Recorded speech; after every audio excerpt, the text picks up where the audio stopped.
On a dark night, Sarah sat in her room reading a book when she heard faint knocks on the window. She thought it was the wind, but the sound persisted and grew louder. Slowly, she approached the window, and when she pulled back the curtains, she saw a shadowy figure standing outside. But when she blinked, the figure vanished. Panicked, she quickly shut the window. Suddenly, she heard whispers behind her, as if someone was breathing right next to her ear. She spun around, but found nothing. The lights started flickering erratically, and the room began to feel unnaturally cold. Then, without warning, a strange reflection appeared in the mirror beside her.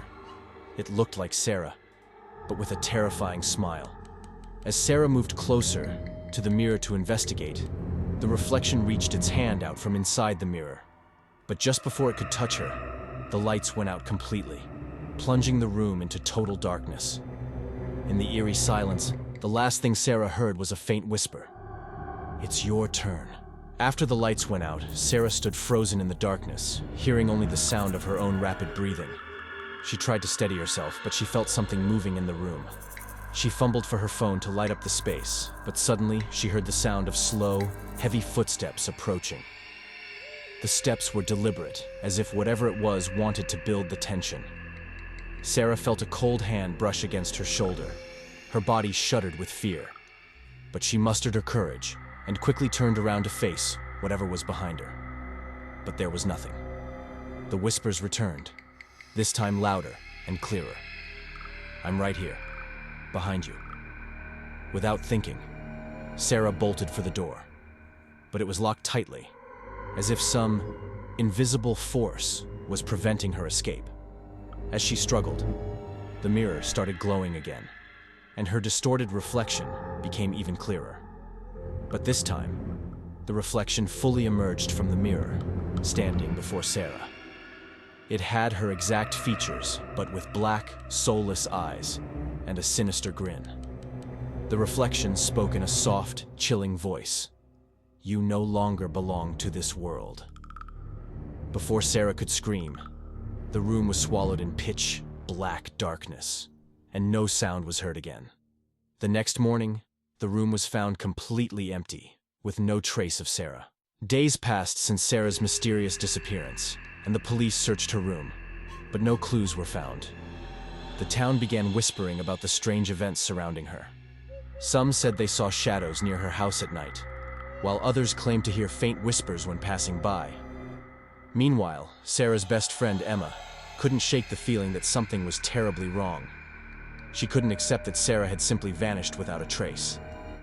Determined to find answers, Emma decided to visit Sarah's room herself, despite the warnings and fear spreading in the town. One evening, as the sun dipped below the horizon, Emma entered the empty house. The air was thick with an unsettling stillness. She walked towards Sarah's room, her heart pounding with every step. As she entered, the door behind her slammed shut with a deafening bang, locking her inside. Emma froze, feeling the temperature drop suddenly, just as Sarah had described before she disappeared. She glanced around the room and noticed the mirror that had always hung on the wall. But something was different. It wasn't reflecting the room. No, it was showing a dark, twisted version of it. In the reflection, she saw Sarah standing there, but it wasn't really her. It was the same distorted figure with the black eyes and the terrifying smile. The figure in the mirror tilted its head slowly and whispered, "You shouldn't have come." Emma backed away in horror, but as she did, the figure in the mirror stepped closer, pressing its hand against the glass. The surface of the mirror rippled like water. Without warning, the distorted version of Sarah began to step out of the mirror, inching toward Emma. Desperate to escape, Emma ran to the door, but just like with Sarah, it wouldn't budge. The whispers grew louder, filling her mind with fear. She turned around and saw the reflection now standing right in front of her, its cold eyes locking onto hers. In a final moment of terror, Emma heard the same faint whisper that Sarah had heard. "It's your turn now." And just like that, the lights went out. When the lights flickered back on, Emma was gone.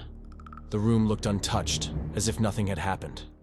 But beneath the surface, something had changed. The police came again, investigating Emma's sudden disappearance just like Sarah's, but they found no trace of her. The town was now gripped by fear. Two young women, both vanishing in the same house under mysterious circumstances, were too much for the small town to handle. Rumors started to swirl about the haunted mirror, and people began avoiding Sarah's house entirely. But one person couldn't let it go. Sarah's younger brother, Daniel. He had always been close to her, and he refused to believe that she was gone forever. He knew there was more to the story, and despite his own growing fear, he was determined to find out the truth. One stormy night, Daniel gathered his courage and entered the abandoned house. It felt eerie, the silence suffocating. The wind howled outside, but inside, it was dead quiet. As he reached Sarah's room, he felt the same cold that Emma had described. The mirror hung on the wall, dark and still, like a portal to another world. With trembling hands, Daniel stepped closer to the mirror, his reflection staring back at him. But then, just as it had for Emma, the reflection began to change. Slowly, the image twisted, becoming something darker. In the mirror, he saw Sarah, or at least something that looked like her. Eyes hollow, smile twisted, her hand reaching out toward him. Suddenly, the whispers began again, echoing in his mind. "Join us, Daniel. It's your turn." Daniel stepped back, heart pounding as the reflection of Sarah, no, the twisted version of her, reached through the mirror. The glass rippled like water, and before he could react, her cold hand grasped his wrist, pulling him closer. He fought to free himself, but the grip was unnaturally strong. In a panic, Daniel looked around the room for something, anything, to help him break free. His eyes landed on a small shard of glass lying on the floor, likely from when the mirror had cracked before. With a swift motion, he grabbed the shard and slashed at the hand gripping him. The reflection screamed, a sound that was both human and otherworldly, and the hand recoiled back into the mirror. The glass surface stilled, but the reflection remained. Sarah's distorted figure glared at him from within, her eyes filled with malice. "This isn't over, Daniel," the reflection hissed. "You're already marked." Suddenly, the mirror began to crack, spider webbing from the point where he had slashed the reflection. With a deafening shatter, the mirror exploded, sending shards flying everywhere. Daniel shielded his face, and when the dust settled, the mirror was gone, leaving only an empty frame on the wall. Breathing heavily, Daniel staggered backward, his wrist still cold from where the reflection had touched him.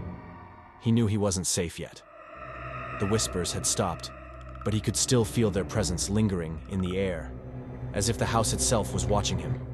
He fled from the room, vowing never to return. But as he stepped outside into the storm, he glanced down at his wrist. A faint, black mark had appeared where the reflection had grabbed him, like a dark bruise. As he stood there in the rain, the wind whispered faintly in his ear, "It's never over." Daniel knew that wherever he went, whatever he did, the curse of the mirror would follow him. And deep down, he feared that it was only a matter of time before it came for him again.